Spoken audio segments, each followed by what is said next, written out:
Hey everybody, I want to start off with a big thank you for the outpouring of love that was felt last week during Teacher Appreciation Week. On behalf of all the teachers and staff, we just want to say how incredibly grateful we are to be a part of the CFCA family. So thank you.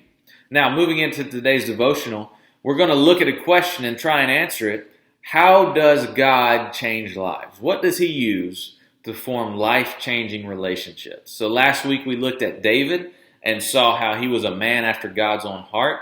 And we looked at some character qualities that we can instill in our own lives to be men and women after God's own heart. So today we're going to look at another king, King Hezekiah. And what we see throughout the history of Israel is that there were many kings.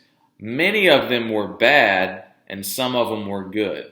Hezekiah was definitely one of the good kings. We see that in 2 Kings 18:5. In fact, it says that there weren't any like him before or after his reign.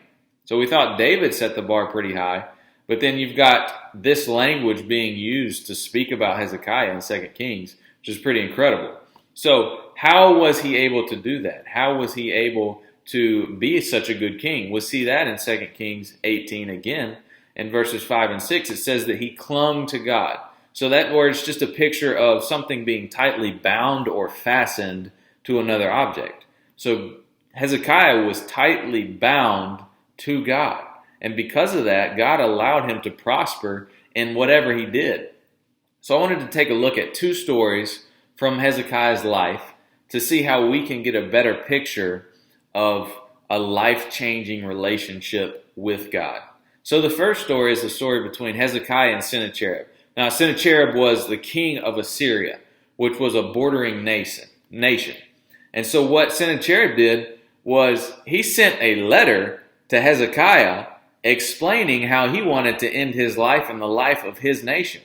So it wasn't a Hallmark letter. He wasn't inviting him over for tea and biscuits. He was directly threatening his life personally and the life of his kingdom. So what did Hezekiah do? He ran straight to God in prayer. He said, listen, I need your help.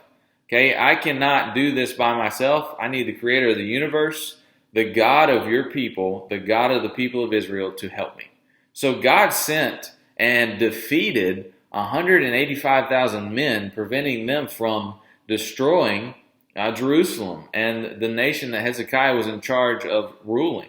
Okay, so that's the first story. And the second story we see is when Hezekiah became extremely sick. His life was threatened by illness. He was about to die. And so he prayed to God asking for healing.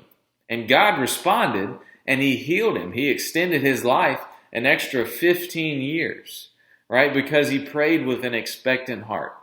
So to close it out, I just want to point out four things that we can take away from Hezekiah's life. Four things we can learn to improve our prayer life and enter into or satisfy a life-changing relationship with God. One, we need to pray sincerely. All right, Hezekiah prayed sincerely.